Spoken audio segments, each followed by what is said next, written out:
Alors que je vais introduire dans ce verset de Marc 16 au verset 17 à 18, j'aimerais que nous lisions la parole de Dieu. C'est la Bible qui parle, le Seigneur, il dit « Voici les signes qui accompagneront ceux qui auront cru. Ils chasseront les démons en son nom, parleront de nouvelles langues, oui, saisiront des serpents, désolé, et même s'ils boivent un poison, cela ne leur fera aucun mal. Ils les imposeront les mains et les malades seront guéris. » Bien-aimé, cette parole s'adresse à toi et à moi.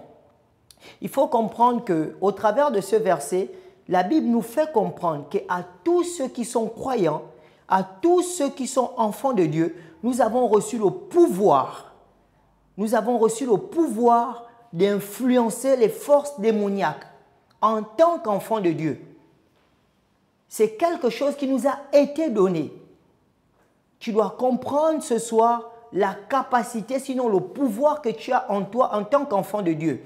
Souvent, il y a des gens qui lisent la Bible comme un roman. Tant que tu liras la Bible comme un roman sans comprendre la révélation, c'est-à-dire la pensée de Dieu cachée derrière la parole, aussi longtemps, tu ne pourras jamais comprendre le pouvoir, sinon la puissance que Dieu a mis en nous en tant qu'enfants de Dieu.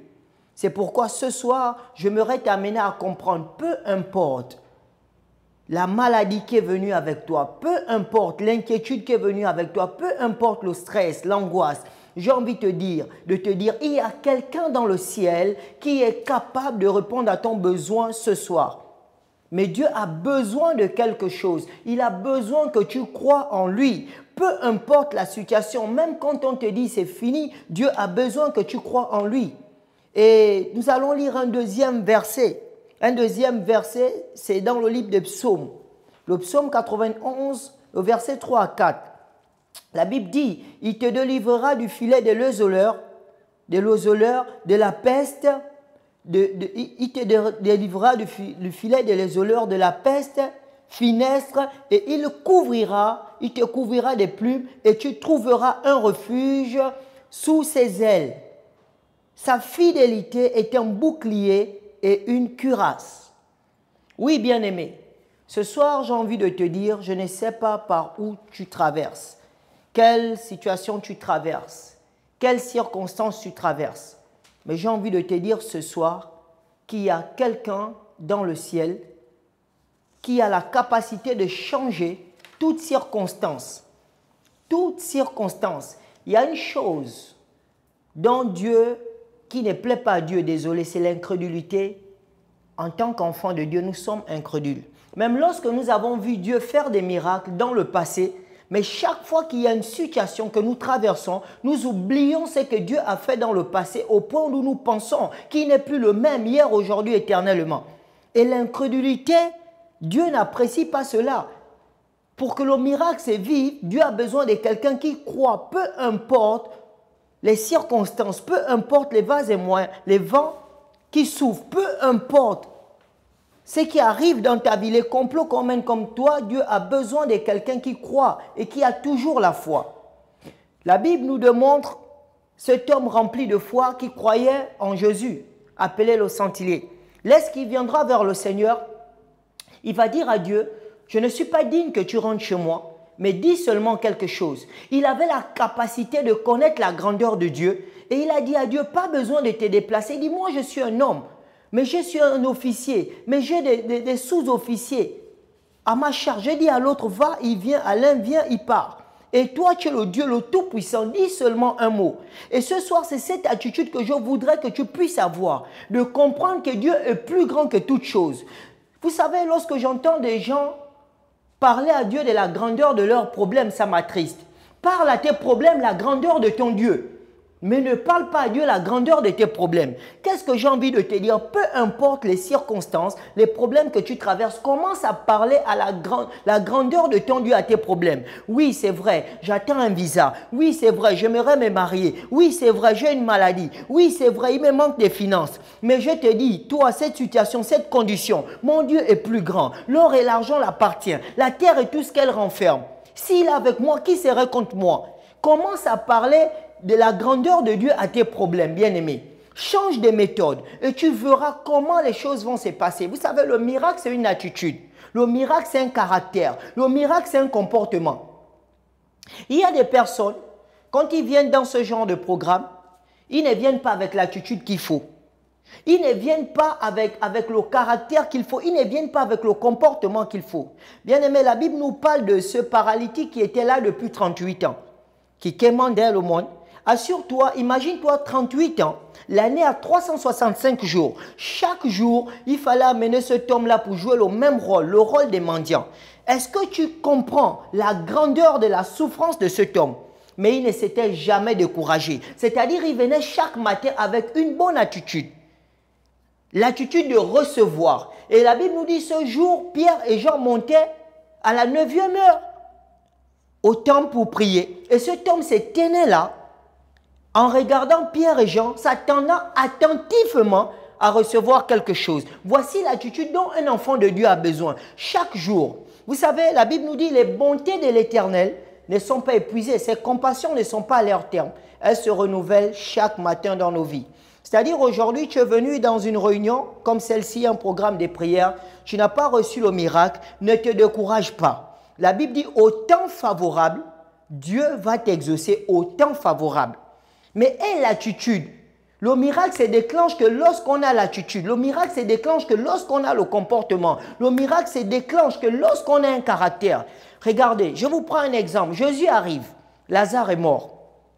Jésus demande de rouler la pierre. Qu'est-ce que Marthe dit? Elle veut raisonner en fait. Elle dit, Seigneur, il sent déjà. En fait, elle veut raisonner. Elle avait, comment je vais dire, elle avait ce regard en disant, mais comment lui, il peut venir nous dire de rouler la pierre de quelqu'un qui est mort il y a 3 jours, sinon plusieurs jours, il sent déjà. Mais elle avait oublié quelque chose, qui reste Dieu. Sur la base d'une parole, la chose s'accomplit toujours. Et le Seigneur dira quoi à Marthe? Il ne va pas être long, il dira juste à Marthe, ne t'ai-je pas dit que si tu crois, tu verras la gloire de Dieu? Je ne sais pas quel problème tu traverses ce soir. Je ne sais pas quelle situation qui est constante dans ta vie. Il y a des gens qui ont des situations qui se répètent. Mais remets-toi en question. Quelle est ton attitude devant le Seigneur ou quand tu es dans la présence de Dieu dans ce genre de programme? Quel est ton comportement? Quel est ton caractère? La foi, c'est un caractère. La foi, c'est un comportement. La foi, c'est une attitude. Le centenier est venu vers le Seigneur. Il était conscient de la grandeur de notre Dieu. Il a dit au Seigneur, moi je sais. Tu n'as pas besoin de venir chez moi. Dis seulement quelque chose. Dis seulement quelque chose. Et le Seigneur dira, même en Israël, je n'ai pas trouvé une grande foi. Alors ce soir, je viens nous dire, tu es là peut-être. Souvent, on n'a pas besoin que l'atmosphère soit vraiment... Il y a des gens, vous savez, un jour, j'ai été invité dans une église, voilà, de la place, chez, voilà, un frère dans la foi, c'est un prophète. Et lorsque je suis arrivé, pendant que j'étais en train de prêcher, et j'ai terminé, à la fin, il a pris le micro, j'aimais ce qu'il a dit. Il a dit à ses fidèles, sinon à ses brebis, il dit, vous savez pourquoi le temps que l'homme de Dieu est resté en train de prêcher, vous êtes resté un peu là, comme froid, parce que vous êtes habitué à un type d'onction. Et oui, il y a des gens comme ça qui sont habitués à un type d'onction en disant, moi, comme mon pasteur prêche, il a la fougue. Il a la fougue, il crie dans tous les sens. Mais cet homme de Dieu est venu, il a prêché tranquillement, mais tu n'as pas su saisir, tu n'as pas été sensible, même pour dire Amen. Et quelque chose est passé. Et oui, bien-aimé, Dieu n'agit pas de la même manière, l'esprit n'opère pas de la même manière.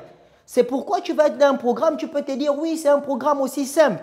D'ailleurs, pour vous faire un témoignage, je suis un évangéliste, je marche avec beaucoup de témoignages pour encourager. Je vais faire la rencontre d'une dame en 2023 et elle priait à Chapelle des Vainqueurs, au Gabon.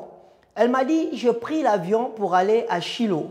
Donc, pour tous ceux qui connaissent, le père fondateur de Chapelle des Vainqueurs, David Oyenepo, notre cher papa, voilà, et elle est partie. Elle souffrait d'une maladie incurable qui ronge depuis des années. Elle a dépensé parce qu'en fait, elle s'attendait qu'en partant là-bas, elle va recevoir la guérison. Mais elle est partie, elle n'a rien reçu. J'ai envie de vous dire quelque chose. Ce n'est pas parce que l'homme de Dieu ne pouvait pas guérir cette femme ou bien que Dieu ne pouvait pas manifester le miracle. Chaque homme de Dieu marche avec un type des anges.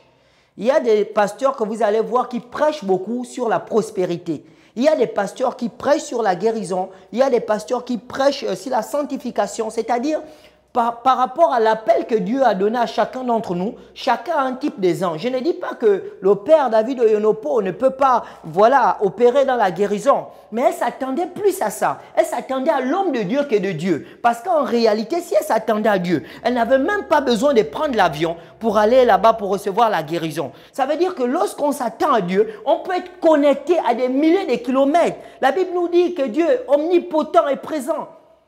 Elle s'est vue que bon, si je vais, si l'homme de Dieu me touche, quelque chose va se passer. Non, bien-aimé, le miracle ne dépend même pas de l'homme de Dieu. Le miracle dépend de ta foi. Le miracle dépend de ta foi. La Bible dit, si vous avez la foi comme un grain de sévérin, la toute petite foi, et tu dis à cette montagne, déplace-toi.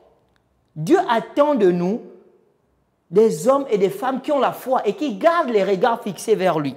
Et ce soir, je vais prendre au moins 15 minutes, sinon 20, pour prier. S'il y a des personnes qui ont des cas, la puissance, la manifestation de la puissance de Dieu, cela va se passer parce que Dieu opère là où les gens ont la foi. Dieu opère là où nous sommes 2 ou 3 rassemblés en son nom. Dieu opère lorsque nous avons les yeux fixés vers lui. Dieu opère lorsque nous voyons ça, la grandeur de Dieu que de la grandeur de notre problème.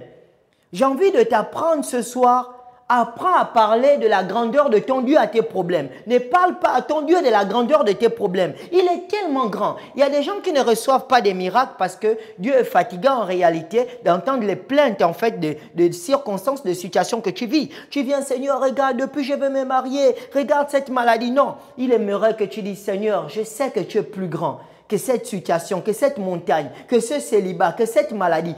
Proclame la grandeur de Dieu. Bien-aimé, vous savez, il y a des guérisons qu'on n'a pas besoin de t'imposer des mains. Il y a des guérisons qu'on n'a pas besoin de te verser l'huile. Mais lorsque tu es conscient que là, je suis dans un programme et que Dieu est là, tu t'attends à Dieu. Je parlais tout à l'heure de l'attitude. Il y a une attitude quand on vient dans la présence de Dieu. Mais si tu viens en te disant, je m'avais regardé ce programme, les hommes de Dieu sont pareils, tu vas recevoir que juste ce dont tu t'attends. Oui, telles sont tes pensées, tel tu es. Alors ce soir, j'ai envie de te dire ceci, attends-toi à voir Dieu agir dans ta vie. Commence à croire que c'est possible. Le but de la guérison, je vais le dire ce soir, c'est d'amener les gens à la repentance. Vous savez, les gens viennent beaucoup pour recevoir la guérison, mais pourquoi tu veux guérir? C'est la question dont je dois te poser et me poser ce soir. Pourquoi tu veux guérir? Le but de la guérison, c'est d'amener les gens à la repentance. Quand tu lis les Écritures, chaque fois que Jésus guérissait un malade, il disait « va, mais ne pêche plus ». C'est comme pour dire que « va, ne te mets plus dans cette position dont tu étais auparavant, ne te mets plus dans cette condition. Au pire qu'il t'arrive quelque chose de grave ». Le but de la repentance. Et ce soir, si tu viens avec une attitude de repentance, assurément, lorsque je vais prier et que je vais proclamer le nom de Jésus, automatiquement tu vas recevoir ton miracle. Dieu est un bon Dieu. La guérison nous a déjà été donnée. On n'a pas besoin d'efforts. Ça a été acquis à la croix. Jésus ne passera pas 2 fois à la croix. Il a dit par ses meurtrissures, nous avons été guéris. Quand Jésus était passé à la croix, nous n'étions pas encore là, mais c'était pour toi et moi. Ça nous concernait déjà. Son sang a coulé pour nos maladies, c'est-à-dire que pour la guérison de nos maladies, même quand on n'était pas encore malade, on avait déjà comme un gage en disant que lorsque tu vas tomber malade, la guérison est là automatiquement. C'est comme un père en fait qui prépare l'avenir de son enfant. Il épargne pendant que son enfant est encore au primaire en sachant que quand l'enfant sera au lycée, il y a une fac et il donnera, voilà les épargnes que vas-y, c'est ce dont j'ai épargné tout ce temps. Et c'est pareil avec Jésus. Souvent les gens luttent avec la maladie, ils ne reçoivent pas la guérison parce que tout est dans tes pensées. Comment tu vois Dieu? Nous avons déjà été guéris. Jésus est passé à la croix. L'acte des ordonnances qui nous condamnait a été cloué à la croix. Il dit, il n'y a plus de condamnation pour ceux qui sont en Jésus-Christ. Il n'y a plus de condamnation. Parfois, Satan nous accuse, il nous condamne dans notre conscience. Lorsque nous sommes tombés malades, oh oui, parce que tu as péché. Non, la guérison est notre héritage. Le Seigneur dit quoi? Il dit, je souhaiterais que vous prospérez en tout égard. Mais il ne s'arrête pas là. Il dit, en bonne santé, comme prospère l'état de votre âme. Dieu sait que si on n'a pas la santé, on ne peut pas louer. Si on n'a pas la santé, on ne peut pas se lever à 4 heures pour prier. Donc la guérison est en nous déjà, mais nous ne recevons pas. Pourquoi? Parce qu'il y a aussi notre attitude. Ce paralytique était là. Avant Pierre et Jean, il a croisé beaucoup de personnes. Mais le jour où il a croisé Pierre et Jean, il a compris qu'il y avait quelque chose qui était hors de l'ordinaire, qui ne ressemblait pas aux autres. Et il a dit, je m'attends à ça. Ces hommes, je ne leur ai pas vu avec de l'aumône à la main, je n'ai pas vu un sachet, mais ils ont quelque chose. Et la Bible dit, il leur a regardé attentivement, fixant les regards vers eux, s'attendant à recevoir quelque chose. Est-ce que tu t'attends encore à recevoir quelque chose de la part de l'Éternel? Ou la situation que tu traverses, plus que tu te réveilles tous les matins, tu es découragé, oh, ça fait 1 an, je prie pour la même chose. Là aussi peut être le problème. Est-ce que tu t'attends encore à recevoir quelque chose de la part de l'Éternel? Ça peut être une guérison, ça peut être une percée financière, ça peut être un document qui est bloqué, ça peut être ta destinée maritale. Est-ce que tu t'attends? Parce que si tu ne t'attends pas, rien ne peut arriver. La Bible dit, sans la foi, nul ne l'est agréable. Alors que la foi, c'est croire. La foi, c'est s'attendre. La foi, c'est déjà posséder sans avoir vu. C'est pourquoi ce soir, j'aimerais te poser la question pendant que nous sommes là. Est-ce que tu t'attends encore à recevoir? Apocalypse 1, verset 8. La Bible nous dit, c'est Jésus qui parle, il dit, je suis l'alpha et l'oméga, dit le Seigneur l'Éternel, le Dieu qui est et qui était et qui vient, le Tout-Puissant. Je suis l'alpha et l'oméga, dit le Seigneur, Dieu, celui qui est, qui était et qui vient, le Tout-Puissant. Bien-aimé, c'est puissant, hein, ce verset. Je ne sais pas comment tu le comprends. Il dit, je suis l'alpha et l'oméga, dit le Seigneur, Dieu, celui qui est, qui était et qui vient, le Tout-Puissant. Pour te dire, Dieu est le même hier, aujourd'hui, éternellement. Ce Dieu qui a guéri la femme à la perte de sang. C'est Dieu qui a ouvert les yeux à cet aveugle né de naissance. C'est Dieu qui a donné l'enfant à Anne. Il n'a pas changé. Il est le même hier, aujourd'hui et éternellement. Ce Dieu qui a permis que le prophète Élie ouvre le ciel. La Bible dit que c'était un homme de la même nature que nous. C'est ce même Dieu. Il n'a pas changé. Mais ce soir, comment tu vois Dieu par rapport à ta situation? Je ne sais pas ce que tu traverses, mais Dieu connaît ta situation et toi-même tu connais ta situation. Comment tu vois Dieu? Est-ce que tu t'attends à recevoir quelque chose de la part de Dieu ce soir? Ou tu n'espères plus parce que la situation a tellement duré? Est-ce que tu t'attends vraiment? Bien-aimé, vous savez, la foi a une mesure. La foi a une mesure. La foi a une mesure. Quand ton problème est tellement grand, tu es obligé d'augmenter ta foi. Oui, je suis obligé de te le dire. Ça nous arrive à tous. C'est-à-dire, la foi a une mesure. Quand tu as un grand problème, remarque même, ça nous arrive, hein, même moi qui vous parle, il y a des défis où je suis parfois obligé de me lever à 4 heures, même quand je sommeille, même quand il pleut, même si c'est en hiver, je me lève. Parce que je sais que là, il n'y a que la prière qui peut ouvrir le ciel et amener à l'existence ce qui n'existe pas. Mais il y a des situations où parfois je suis obligé de prier allongé. Je prie, je sais que je prie. Mais pour te dire, la foi a une mesure. Et ce soir, j'ai envie de t'inviter, selon la capacité de ton problème ou ce dont tu traverses, à augmenter ta foi. Juste un peu. La Bible dit, si tu as la toute petite foi, tu pourras dire à cette montagne, déplace-toi. Je vais donner un témoignage et après nous allons rentrer dans les temps des prières.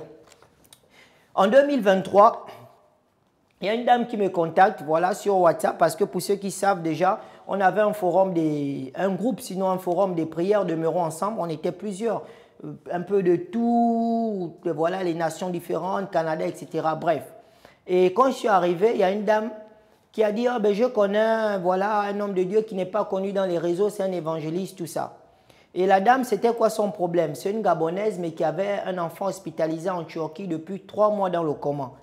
Ouais, elle me disait 3 mois, elle était partie, elle a demandé les congés et elle allait perdre même son travail parce qu'elle était restée plus de temps que prévu. Et l'enfant était dans le coma, branché avec les tuyaux, etc. Et là, je me trouvais dans un temps de retraite. J'étais sorti pour faire une pause, donc j'ai ouvert le téléphone, j'ai vu un message sur WhatsApp, bonjour, on m'a donné votre numéro. Et là, j'ai dit, elle a demandé, je peux vous appeler? J'ai dit, oui, on s'est appelé. J'ai dit, quel est votre problème? Elle m'a dit, voilà, mon enfant est dans le coma, c'est compliqué. Et cette dame, voilà, par la grâce de Dieu, si elle a l'occasion de suivre cette vidéo, elle devait en francs CFA 10 millions. Ouais, pour les soins d'hospitalisation de son enfant. Écoutez bien ce témoignage, comment Dieu il est tout puissant, tellement puissant. Et là, il était 20 h. J'ai dit à la dame, il est quelle heure en Turquie? On avait un décalage d'heure. Elle me disait peut-être 21 h ou 22 h. Vous êtes à l'hôpital actuellement? Elle m'a dit non, mais j'irai demain. J'ai dit, est-ce que vous croyez en Dieu? Elle me dit, je suis obligé de croire, c'est mon enfant. J'ai dit, ok, vous allez juste augmenter la foi, de vous dire qu'en fait, là, vous êtes obligé de donner tout ce que vous avez comme énergie dans votre foi parce qu'il s'agit de votre enfant. Elle a dit, ok, homme de Dieu, on a prié. On a prié, j'ai dit amen, que le Seigneur te bénisse, tout ça. Et là, on a terminé de prier dans les 22 h. Je me suis endormi. Elle est allée à l'hôpital le lendemain à 9 h. On avait débranché tous les tuyaux à son enfant. Il restait juste un seul tuyau pour faire passer la nourriture. Mais tout autre tuyau, il a ouvert les yeux. Authentique, hein? C'est un témoignage authentique. Pourquoi? C'est sa foi qui a déclenché le miracle. Moi, je n'ai été qu'un instrument que Dieu a utilisé. Et je t'invite ce soir, il y a tellement de grands témoignages, mais écoutez ensuite. Lorsque la dame, l'enfant s'est réveillé du coma, voilà, on a commencé à donner la nourriture par le dernier tuyau qui restait. Elle m'a appelé homme de Dieu, il reste encore un tuyau. J'ai dit, mais franchement, Dieu a déjà fait le grand travail. La Bible dit, c'est qu'il a commencé, il la rendra parfaite. Tu ne crois pas? Elle a dit si. Elle a redoublé d'efforts. Quand elle est repartie, on a levé le tuyau. Et là, on l'a dit, ok, c'est bon, vous pouvez sortir. Le gros problème se trouvait maintenant au niveau de finances pour payer l'hôpital. 3 mois dans le coma, 10 millions. 10 millions de francs CFA. Pour ceux qui étaient dans le forum augmentation, ils ont connu, demeurant ensemble, ils ont connu cette sœur. En ce temps, j'étais avec un pasteur de l'Alliance chrétienne aussi, il sait très bien, voilà ce témoignage. Et elle va m'appeler en me disant, il y a un gros problème. Je n'ai plus les finances pour payer l'hôpital, je suis bloqué, la facture s'élève à 10 millions. J'ai dit à la dame, vous parlez turc? Elle m'a dit non, mais je connais un étudiant gabonais ici qui parle turc. J'ai dit, demain, quand tu seras avec cet étudiant, appelez-moi. Elle m'a appelé et j'ai dit au Seigneur, tu es tout puissant. Tu as la capacité d'effacer les dettes. J'ai oint la bouche de ce jeune étudiant qui parlait turc. J'ai dit, je prie sur ta bouche pour que chaque parole que tu diras là-bas, ces hommes attestent seulement. La Bible nous dit, hein, Dieu, en fait, ce n'est pas un tribunal, mais c'est comme pour te faire comprendre le sens. Le Seigneur dit, lorsqu'on sera devant des tribunaux, ce n'est pas nous qui parlerons. En cet instant, c'est le Saint-Esprit qui parlera à notre place. Donc, elle était confrontée à une situation compliquée. Et là, elle avait juste besoin de l'intervention de Dieu. Il y a des situations où tu sais, toi-même, tu sais que là, tu ne peux pas, tu ne peux rien si ce n'est pas Dieu. Alors, ils sont allés. Et le jeune étudiant a commencé à parler en turc à l'hôpital. Il a dit, la dame me dit qu'elle n'a plus de sous, même là, elle ne sait pas comment elle va faire pour rentrer. Je vous assure, le Dieu compris est tout puissant. Les Turcs ont juste demandé les copies de passeport de l'enfant et la dame. La dame s'est dit qu'on allait le rattraper. Ils ont dit, pars avec l'enfant. 10 millions de francs CFA la facture. Elle me dit, non, j'ai fait un rêve, homme de Dieu, avant de quitter la Turquie, où j'ai vu que je prenais l'avion, mais on a arrêté l'avion. J'ai répété la même chose à la dame. Lorsque Dieu commence une œuvre, il la rend parfaite. Tout ce que Dieu commence, il ne s'arrête jamais. Il rend parfaite pour amener jusqu'au bout. Parce que notre Dieu est un Dieu d'honneur. Il aura que les gens disent, ah oui, tu as dit que c'est Dieu qui a fait ça. Mais pourquoi aujourd'hui c'est encore... Non. Mais l'attitude de la femme, elle avait compris en fait que le Dieu était si grand que ses problèmes. Elle est rentrée au Gabon. Maintenant, j'ai donné à la dame un conseil de sagesse. J'ai dit, on t'a libéré avec une dette de 10 millions. La Bible dit, celui qui paye ses dettes s'enrichit. Vous travaillez? Oui. Elle a un salaire dans les 400 000. C'est elle-même qui m'a dit, elle est responsable dans une société de la place. J'ai dit, économisez. Même si c'est 100 000 par mois ou 200 000. Après un an, si vous ne pouvez pas partir, contactez l'hôpital, envoyez au moins pour payer. Parce qu'en fait, il faudra que vous soyez reconnaissante envers Dieu, ce qu'il a fait. Mais ne prenez pas ça pour... j'avais dit à cette femme, en fait, comme, je ne sais pas comment employer le mot, en fait, soyez conscient, soyez honnête, en fait, que Dieu est tellement puissant. Mais à l'instant présent, Dieu m'a libéré de quelque chose. Mais j'ai les moyens, parce que la Bible dit dans Philippiens que notre Dieu pourvoira à tous nos besoins. C'est Dieu qui pourvoit à nos besoins. Et il a donné à cette femme un bon travail, elle avait un bon revenu. Mais c'est juste que la période auquel elle se trouvait en Turquie, les finances, elle n'en avait plus. Donc, dans sa conscience, en tant qu'enfant de Dieu, en voyant le miracle que Dieu a fait pour elle, je l'ai dit, regroupe l'argent, même si ce n'est pas 10 millions. Au travers de ces gestes, ces personnes verront que tu as été une femme digne, une femme honnête.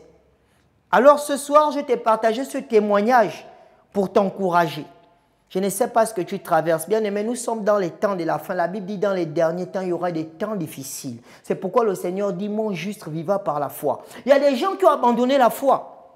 Oui, tellement quand les problèmes sont difficiles, je connais des mêmes au quotidien, parfois ceux que je fréquente. Pourquoi? Parce que tu vois tes problèmes plus grands que ton Dieu. Mais lorsque tu vois Dieu plus grand que tes problèmes, tu ne peux pas abandonner la foi. Moi, je ne peux pas abandonner Dieu à cause de ma femme. Je ne peux pas abandonner Dieu à cause d'un travail. Je fais quoi avec ça?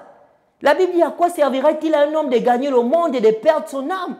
Je fais quoi avec? Donc, que tu n'as pas encore compris que la relation qui nous lie avec Dieu, c'est une relation de père et fils. Ce n'est pas une relation par intérêt. Si tu ne me donnes pas ça, je cherche ça depuis, moi je ne te prie plus. Non, Dieu n'a rien à voir de ça, bien-aimé. Dieu n'a rien à voir de ça. Il y a des chrétiens comme ça. Tu cherches quelque chose, tu es peut-être là ce soir, mais tu ne trouves pas cette chose. Tu as baissé ta vie de prière. Tu n'es plus tu ne vas plus dans la communauté fraternelle avec les frères, c'est-à-dire à l'église, dans ton église locale ou bien si tu avais une réunion toujours. Pourquoi? À cause de la chose que tu cherches. Le mari que tu cherches ne va pas t'amener au paradis. Même le travail, tout on le perd. Nous ne sommes que gérants de ces choses que nous possédons. Lorsque tu n'as pas encore compris cela, ça veut dire que tu n'as pas encore rencontré le Seigneur. Notre relation avec Dieu ne dépend pas de ce qu'il nous donne. Jamais de la vie. Nous sommes en lui parce que c'est lui qui nous a aimés le premier, c'est un Père. Et il nous a sauvés. Pas seulement dans ce monde, mais pour l'éternité. Et c'est évident que si moi j'ai un enfant et que j'ai des richesses, mes richesses appartiennent forcément à mon enfant. Mais il y a une attitude, je ne dois pas avoir un enfant qui me dit, c'est moi papa, si je lave les assiettes, tu dois m'acheter ça. Non, ça ne fonctionne pas comme ça. Et ce soir, peut-être tu es là, tu es ce genre de chrétien. Oui, tu cherches peut-être une bénédiction qui a tellement duré, tu ne vois pas cela, tu as baissé ta vie de prière. Non, ta relation avec Dieu ne dépend pas de ce dont tu cherches. Est-ce que vous savez que parmi les apôtres, parmi les patriarches de la foi, je vais te choquer, je ne sais pas si tu lis ta Bible, il y a des gens qui ne sont pas rentrés en position de bénédiction, mais ils ont contemplé seulement, donc de loin. La Bible nous le dit, en fait, ils ont contemplé, ils ont vu de loin, mais ils ne sont pas rentrés dans leur bénédiction.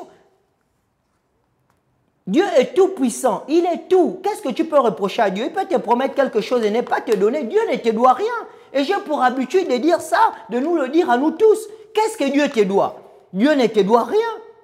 Dieu ne te doit rien du tout. La preuve en est que si on posait la question, combien tu te donnes pour Dieu? C'est la question que je devais te poser d'abord. Combien tu te donnes pour Dieu? C'est donner, je dis bien se donner, pas donner.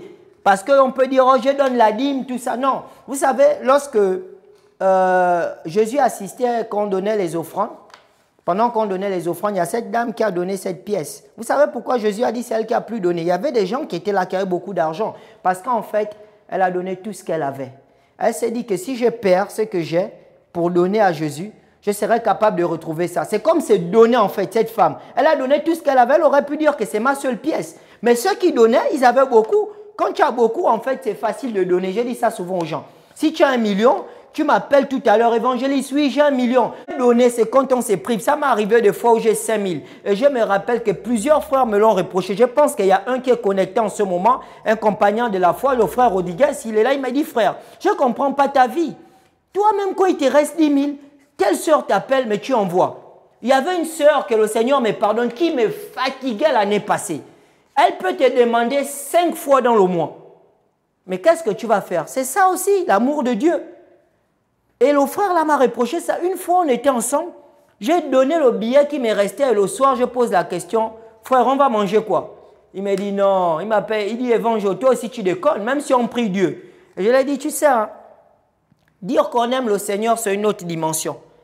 La Bible nous dit, c'est Jésus qui parle. Hein. Il dit, tout ce que tu aurais perdu pour lui, je te le redonnerai au centuple. Combien de fois tu es capable de perdre pour le Seigneur? Je pose souvent la question quand je suis avec certains hommes de Dieu. Aujourd'hui, on voit des gens qui disent qu'ils servent Dieu, c'est bien. Mais quand Dieu va demander des choses compliquées, est-ce que nous sommes capables? Je me rappelle en 2020, le Seigneur va me dire de partir. Et j'aime faire ce témoignage, oui. J'ai construit une vie en 10 ans. Je dis bien en 10 ans, j'avais construit une vie. J'ai commencé à travailler depuis ma jeunesse à 23 ans. J'ai construit une maison, une belle maison, très belle maison. J'avais une voiture, un bon travail. Et un matin, le Seigneur te dit, pars. Il y a des questions à se poser. Mais tu viens me dire de partir, pourquoi? Je ne suis pas connu dans les réseaux comme les autres. Tu m'envoies où? Donc, j'avais le choix d'obéir ou pas. Et j'ai dû avoir les problèmes avec ma mère jusqu'à aujourd'hui. Ça fait 5 ans, je n'ai plus mis pied à porte en tout. J'ai grandi parce que chaque homme de Dieu a des interdictions.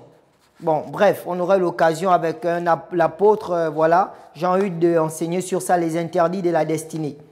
Et là, j'ai vendu tout ce que j'avais. C'est-à-dire, j'ai lutté avec la chair. J'ai dit, quoi? Ma voiture, je viens d'acheter ça même pas 2 ans. J'ai mon beau RAV4 là, tout ça. Ma maison, bien confort en tant que jeune. Pour mon âge, non. Je connais des personnes. Construire, c'est la grâce de Dieu. On se prive de construire. Et j'ai dit, non, non, je ne peux pas perdre ça. Et j'étais en train de lire ma Bible. Et je suis tombé sur ces versets. D'où le Seigneur dit, tout ce que tu auras perdu pour moi, tu le retrouveras au centime. Aujourd'hui, je peux te rassurer, sans te mentir, je suis plus heureux. Je te dis ça bien, je suis plus heureux. Aujourd'hui, dans le Seigneur, avec ce qu'il fait dans ma vie, en fait, et comment il m'utilise pour des personnes par rapport à ce que j'avais avant. Oui, avant, j'avais. Pour ceux qui le savent, qui me connaissent, je ne vais pas venir prêcher quelque chose que je n'étais pas. J'ai gagné au moins, en France CFA, au moins 2 500 000 de salaire. Quand je n'ai rien eu, par mois, une rotation, mon 28 jours, c'est 1 800 000. J'ai dit, pour mon âge, c'est ce qu'on appelle réussir. Tu as construit, tu as une voiture, tu as un bon travail, tu as des enfants. Il me manquait que le mariage. Mais j'ai perdu ces choses. Et je me suis dit, mais ces choses, c'est le Seigneur qui me les a données. Ça veut dire, si je les perds, il est capable de me redonner encore plus. Mais aujourd'hui, je peux vous dire que mon plus grand bonheur, c'est de voir comment le Seigneur m'a utilisé pour ces personnes qui étaient perdues, ces âmes perdues, qui sont revenues en Christ. Et pour prendre toujours le témoignage de ma femme. Et je suis content aujourd'hui. Ça m'est arrivé parfois, moi-même dans mes faiblesses. Vous savez, personne ne se tient debout. Hein. Quand j'ai envie de faiblir, c'est elle qui me rappelle. Elle dit, oh, souviens-toi. C'est toi que Dieu a utilisé pour moi. Je suis content, je suis heureux. C'est-à-dire que lorsque je serai devant le Seigneur, j'aurai des raisons de dire au Seigneur, ah, souviens-toi, tu m'as utilisé pour telle personne, telle personne. Mais toi, est-ce que tu aurais la capacité de dire ça à Dieu? À combien de personnes tu parles du Seigneur? Combien de sacrifices tu fais pour le Seigneur? Dis-moi. On va de lien en lien, de forum en forum, parfois parce qu'on cherche les prophéties. Mais j'ai envie de nous choquer. Les prophéties, dans la fin de ce temps, ne sont plus importantes. Ça peut te choquer, mais j'ai envie de te le dire. Nous sommes dans les temps de la fin, où nous devons chercher à marcher en conformité avec les Écritures. Nous devons chercher à partager l'Évangile au plus grand nombre, autour de nous, dans notre famille. Ceux qui ne sont pas encore convertis, les temps sont là. Peu importe le nombre de prophéties que les hommes de Dieu vont te donner. Oui, je te vois aller aux États-Unis, oui, tu vas te marier. Est-ce que vous savez qu'il y a des prophéties qui ne s'accomplissent pas? Nous sommes tous d'accord avec ça. Et je suis en train de terminer, on va rentrer dans les temps des prières. Il y a des choses que tu cherches, tu ne les vivras jamais. Et jamais, jamais, je préfère te choquer si tu ne te trouves pas là où Dieu t'attend, si tu n'es pas en train de faire la chose à laquelle Dieu t'a appelé, donc le service. C'est dans le service de Dieu qu'on trouve la bénédiction. C'est dans le service de Dieu qu'on est comblé. Tant que tu ne vas pas servir le Seigneur, tant que tu ne vas pas t'occuper en premier du Seigneur, tu ne vivras jamais ces choses. Tu vas passer le temps à chercher ces choses, aller chez tel homme de Dieu, venir ici à gauche, à droite. Non, c'est dans le service qu'on rentre dans la bénédiction. Commence à servir Dieu. Concentre-toi sur le Seigneur et il prendra soin de tes besoins, de tes préoccupations. Mets Dieu en premier dans toutes choses. Un jour, j'ai discuté avec un frère. J'ai dit, pourquoi tu veux te marier? Il dit, oh, mais je dois me marier. Je suis un homme. Moi, je suis fatigué de rester seul. Oui, c'est bien, je ne refuse pas. Le corps réclame parfois, mais en réalité, j'ai dit que non, en fait, ce n'est pas la bonne raison. Dans toute chose que tu demandes au Seigneur, même le mariage, l'intérêt de Dieu doit être devant.